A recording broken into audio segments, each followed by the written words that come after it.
Hi there, it's Fran Davidson from psychicandenergywork.com.au, and this is my video monthly update for September 2023.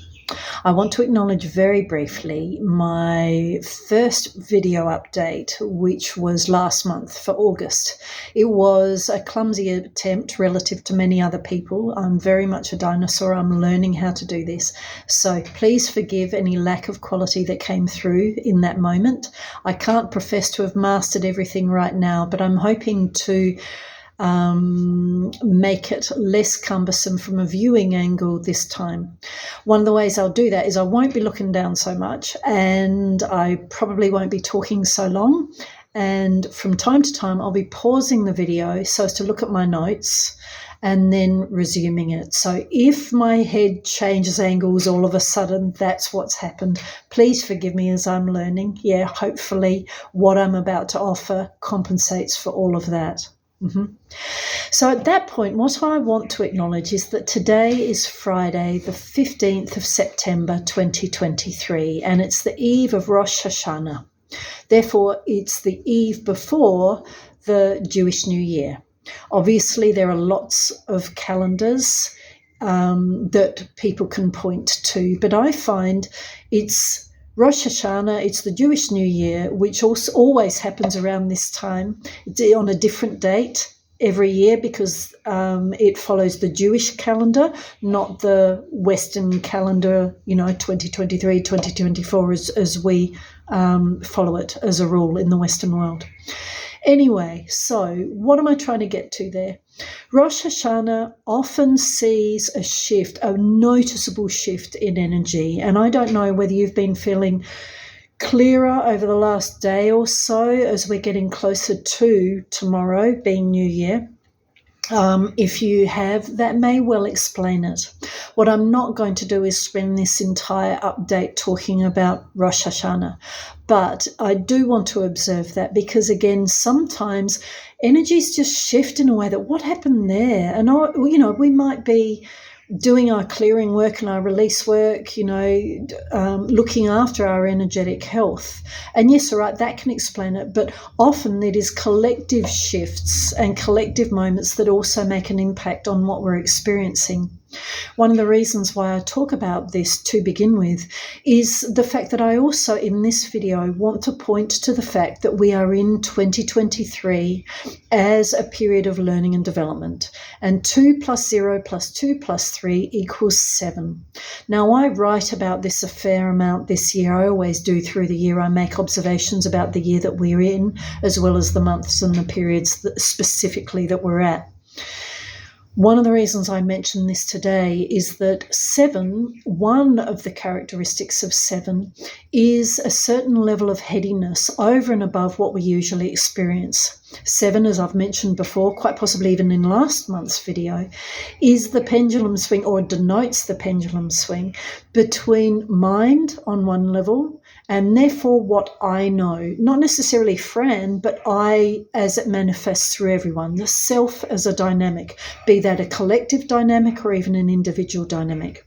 So 7 can see the individual learning more about that pendulum swing between human mind, what the mind can know, versus what the universe knows. And therefore it can present at times as a period that is headier than usual.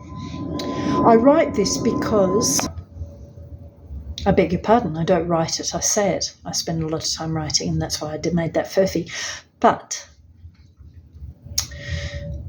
this year, I would argue, has been more heady than usual. So when a number presents in a chart at a noticeable level, what tends to happen for at least energetically sensitive people, and implicit in that, therefore, is intuitive people, as in those for whom the intuitive world, the invisible world, the energetic world is very much a part of their day-to-day reality. Those people can very definitely experience that phase in a way that the dynamics of the numbers in the chart are playing through more noticeably and loudly. So if I put that another way, for example, a person may have 7s in their birth chart, they therefore might, from time to time through life, if not regularly, need to learn about the 7 dynamics. So 7 is spirituality, 7 is spiritual wisdom, it's universal wisdom. But within that, it's also the learning curve that is about the fact that, hello, the universe is real, the divine is a very real being. Intuitive guidance, spiritual guidance, it comes from the outside, it just pops in. So it's nothing that the human being needs to control, needs to own, needs to master in a way that it all comes down to me, or even I am the center of the process. Now, this is where it gets interesting with 7, and in a sense, it always happens like this, irrespective of the number, but 7 amplifies the fact that self is a dynamic as well. Self is a dynamic and therefore a spectrum between egoic self or overly mindful self versus spiritual self and therefore soul. If I put that another way, 7 can be the range of experience and therefore the learning that arises through that experiential pendulum swing that goes from, stuck in my head, can't get out of self-chatter, overuse of will, over projection of opinion or I know in any respect. Not because any of those words need to be seen as wrong or negative. There's nothing wrong with opinion, and yet opinion can be overly adhered to. Egoic self is very much a dynamic that on a regular basis gets stuck in what it's doing. It is very much a dynamic when it is in imbalance that becomes should we say, overly focused, tunnel visioned, myopic, stuck on particular subjects or in particular grooves, On one level, that's just a product of mind. As we travel, we experience things, and as we experience, we're a bit like rabid selfie takers. Every moment, especially big moments or jarring moments, even delightful moments, we sort of take a selfie, we sort of take a photo, and then we whop it up in front of us and keep ourselves there, even if we don't mean to. So that can play through at any time for any individual, I would argue, depending on their day and what they're learning and just how life is. But in a 7 moment, that can happen more. Not necessarily because an individual is choosing to make that their reality. So what I find in 7 moments, as in moments where more than a few 7s prevail, in a way that therefore makes that as a learning curve and a spiritual growth dynamic louder, what tends to happen is that people can find themselves stuck in mind, in inner chatter, in narrative. I can't turn my mind off. I can't get my head. I can't release from the go, go, go. It can also manifest as bodily sensations, more headaches, more neck aches, stiff aches through the neck area and shoulder area. It can also manifest as what seems to be energetic bombardment, psychic attack.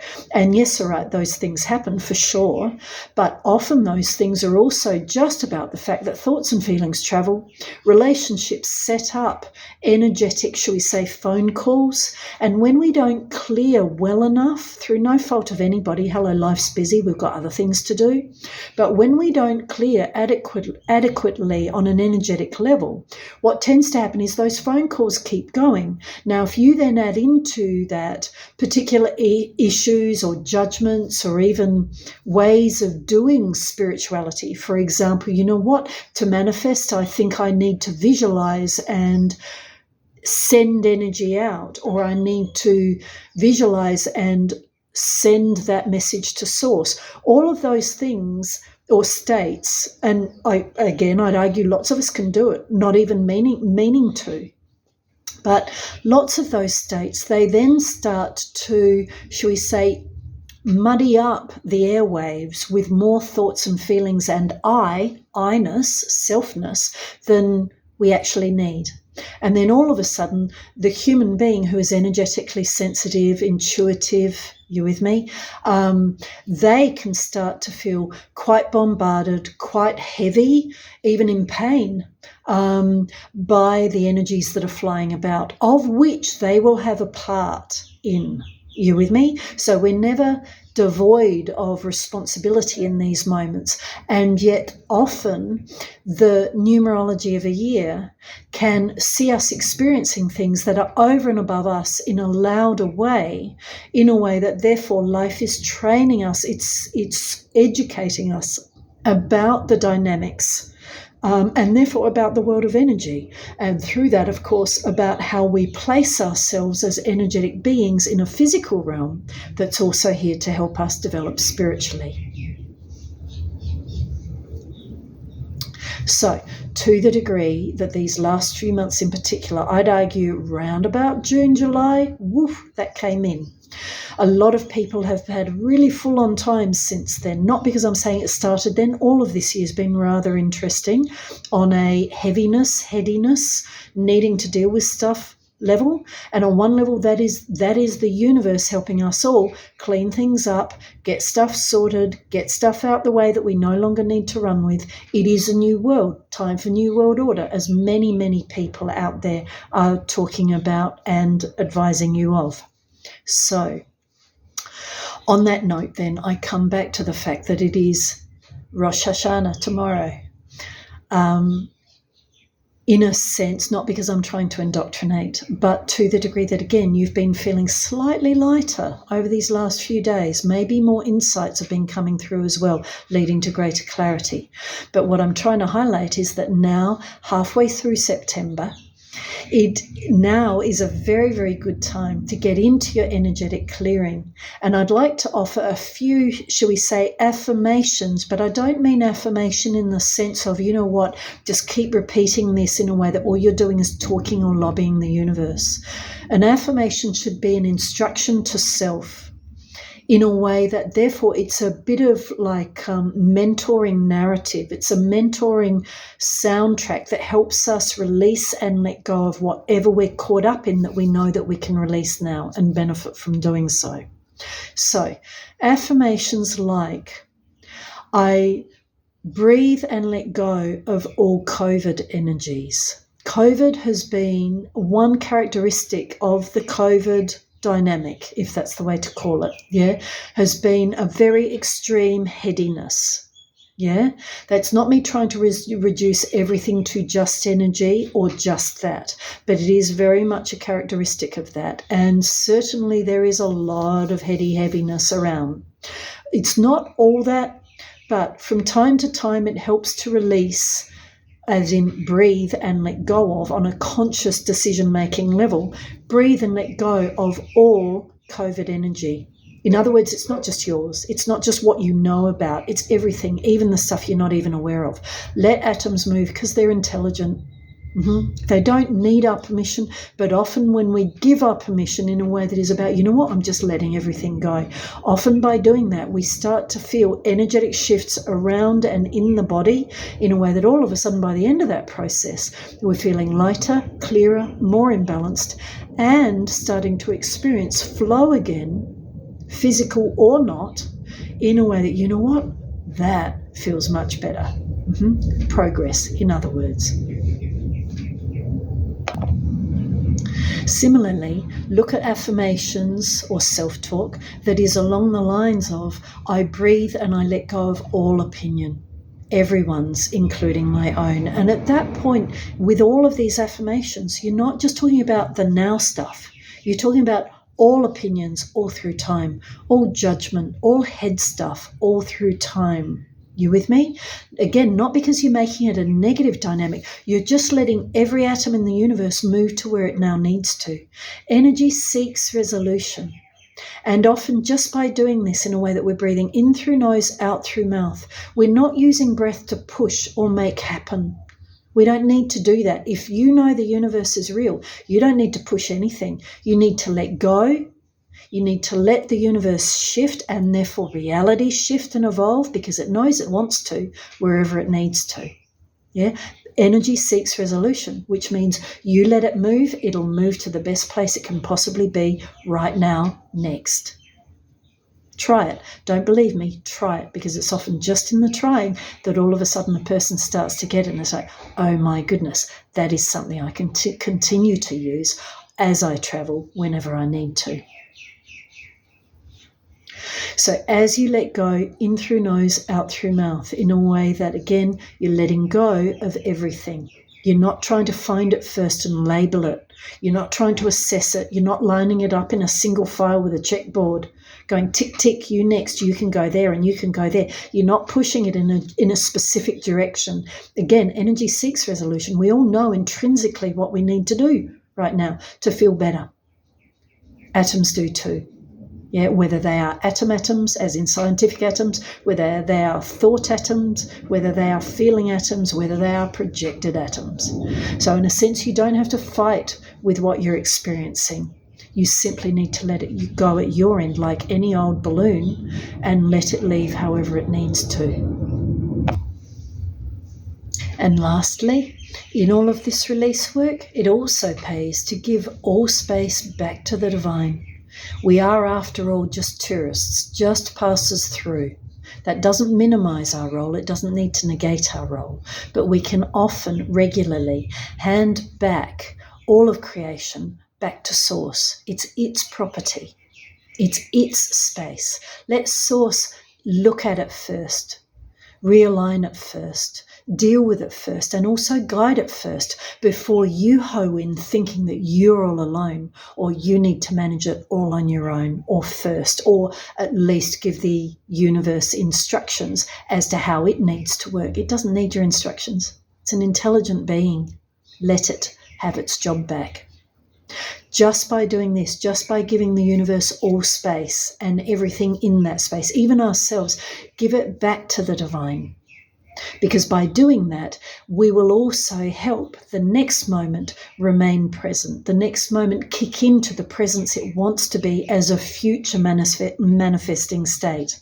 And what I mean by that is, by giving everything to the divine, you're not throwing it in the bin. You're not disclaiming your responsibility or your role in manifesting and creating, whether that's past, present, or future. You are simply like any good, shall we say, dry cleaner customer. You're checking it in for a check, a realignment, and also extra instruction or guidance so as to receive that back, so as to optimize your place, your responses, and your role in co-creating next. So very appropriate words on the eve of Rosh Hashanah, the Jewish New Year. Lashana Tova to you all, irrespective of the faith or not that you follow. May you be written and sealed for a wonderful next 12 months, you and your family and everyone you know. At this point, though, use, and even if you're not doing this today, it never pays to give everything back to the universe. Because just by doing that, we create the space to receive anew. And at the end of the day, we all want life to be as good as it can be. This is one of the most wonderful ways to get that rolling as a physical, actual reality. So thanks for tuning in for my second video monthly update for September 2023. Hopefully that has been far more enjoyable as a watching experience. Please feel free to send me feedback. I really do learn and I really do appreciate it. All the very best to you. Have a wonderful month. Don't forget that on the 1st of October, you can go through to my website, www.psychicandenergywork.com.au, to read about October as a phase of learning and energetic development. And then halfway through this next month, October, I'll post another video update on YouTube, also on the website, and also through social media. So all the very best to you. Travel well. Take good care. Have a good year.